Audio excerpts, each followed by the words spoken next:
Sebenarnya isu doakan kehancuran kepada UMNO dan Barisan Nasional ni saya kira telah berlaku beberapa kali, dan ini kali yang seterusnya yang menggemparkan, dan cara doa itu pun disusuli dengan suara latar. Sama ada suara bass, harmoni, saya pun tak pastilah, tapi bunyi kat belakang tu BNKO KOBN, maknanya didoakan keburukan dan kehancuran bagi UMNO dan Barisan Nasional. Saya nak sentuh beberapa perkara. Pertama sekali berkaitan dengan pendirian Ahlus Sunnati wal Jamaah terhadap pemerintah. Pemerintah ini, kata Al-Imam Al-Qasim Ibn Mukhaymarah, kata beliau perkataan yang sangat menarik. Kata, innama sultanukum zamanukum, ataupun innama zamanukum sultanukum. Sesungguhnya zaman kamu bergantung kepada pemerintah kamu. Maknanya keterikatan masa dengan kepimpinan, keterikatan sebuah negara dengan kepimpinan. Sebab itu kata dia yang seterusnya, idza saluha sultanukum saluha zamanukum, wa idza fasada sultanukum fasada zamanukum. Maka apabila sultan kamu itu baik, maka baiklah zaman kamu. Dan sekiranya sultan itu buruk, buruklah zaman kamu. Dia memberikan kepada kita bahawasanya kita perlu memastikan pemerintahan ataupun pemerintah kita itu berada dalam keadaan yang baik. Okey. Itu pendirian pertama Ahli Sunnah terhadap pemerintah. Susulan daripada itu, apabila berhadapan dengan pemerintah dan pemimpin yang zalim, saya tak memaksudkan mana-mana tempat dan mana-mana negara, umum saya berikan. Apabila berhadapan dengan pimpinan yang zalim, pimpinan yang kejam dan sebagainya, apa pendirian Ahli Sunnah? Saya bercakap tentang Ahli Sunnah. Saya bukan bercakap tentang Dewan Ulama PAS. Saya tak bercakap tentang ulama-ulama di dalam UMNO. Saya tak bercakap tentang ilmuwan di Malaysia. Saya bercakap pendirian Ahli Sunnah daripada zaman berzaman. Okey. Kita lihat, contoh kita ambil Imam Ahmad ibn Hanbal bila berhadapan dengan fitnah di zaman pemerintahan Khalifah Ma'mun. Khalifah Ma'mun, pemerintah pada ketika itu tangkap Imam Ahmad ibn Hanbal.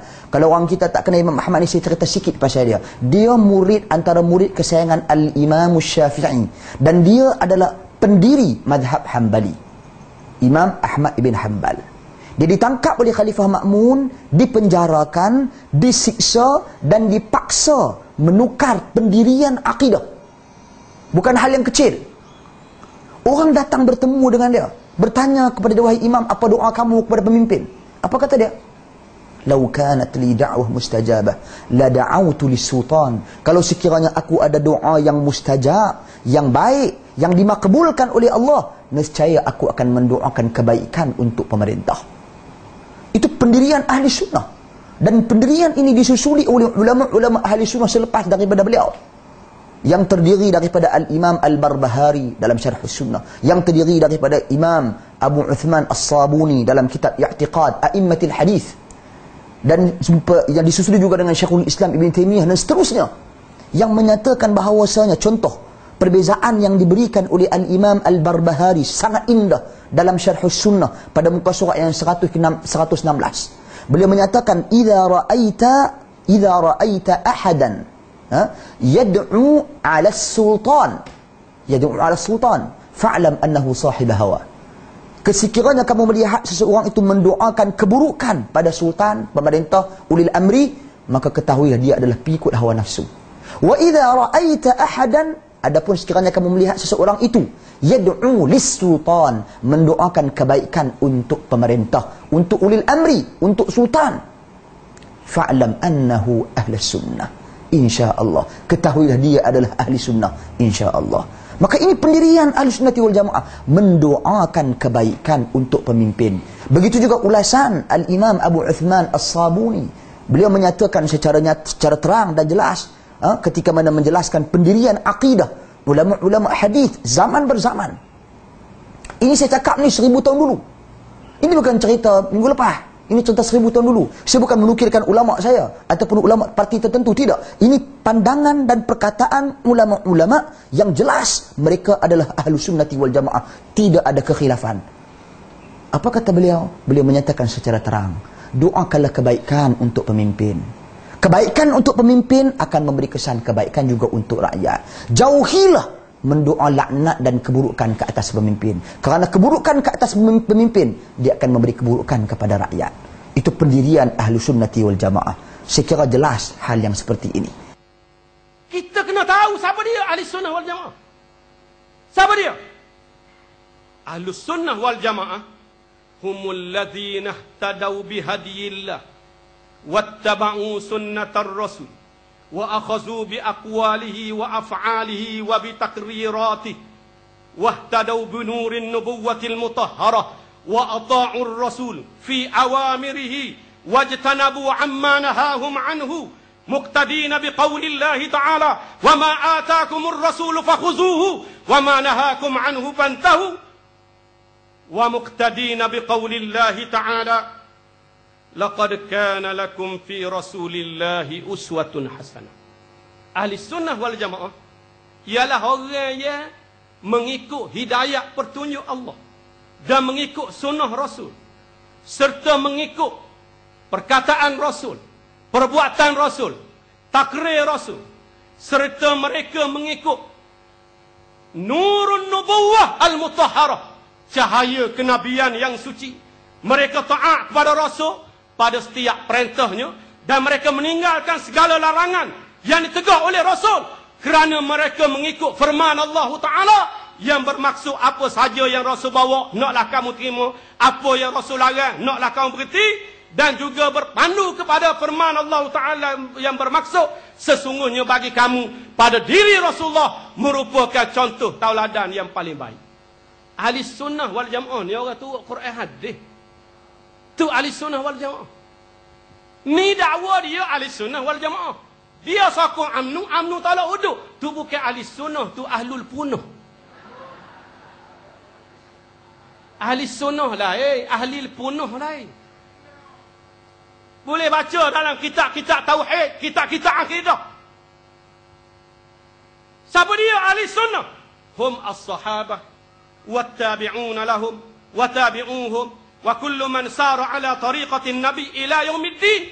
Ahli Sunnah ialah sahabat, tabi'in, tabi'in dan juga orang yang turut jalan Nabi sampai hari kiamat. Itu Ahli Sunnah.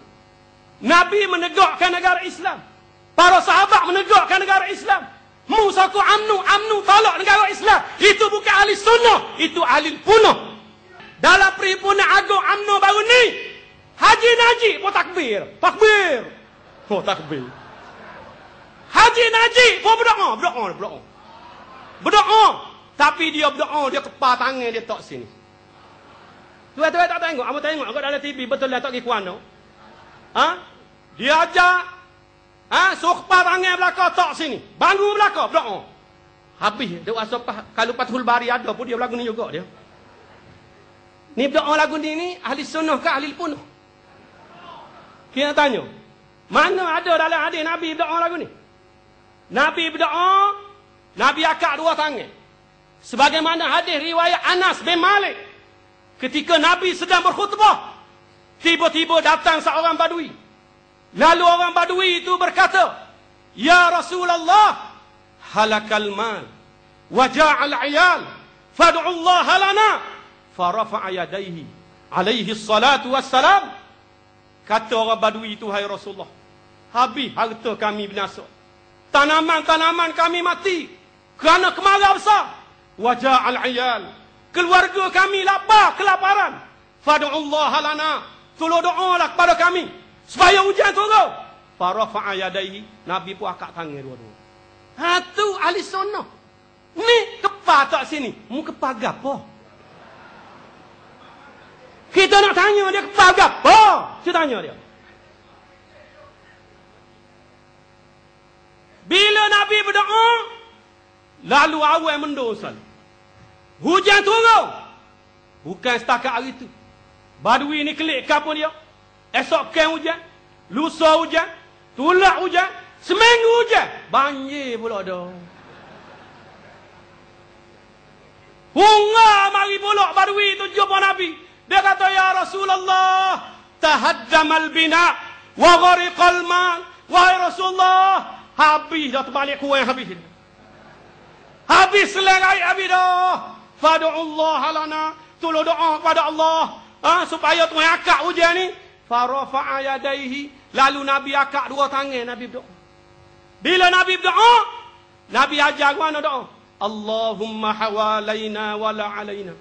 Nabi doa begitu ujian pun berhenti. Serik selalu. Jadi cara Nabi ajar. Doa akak dua tangan. Najib ajar. Doa kepala tangan tak sini. Ini bukan ahli sunnah, ini ahli punah.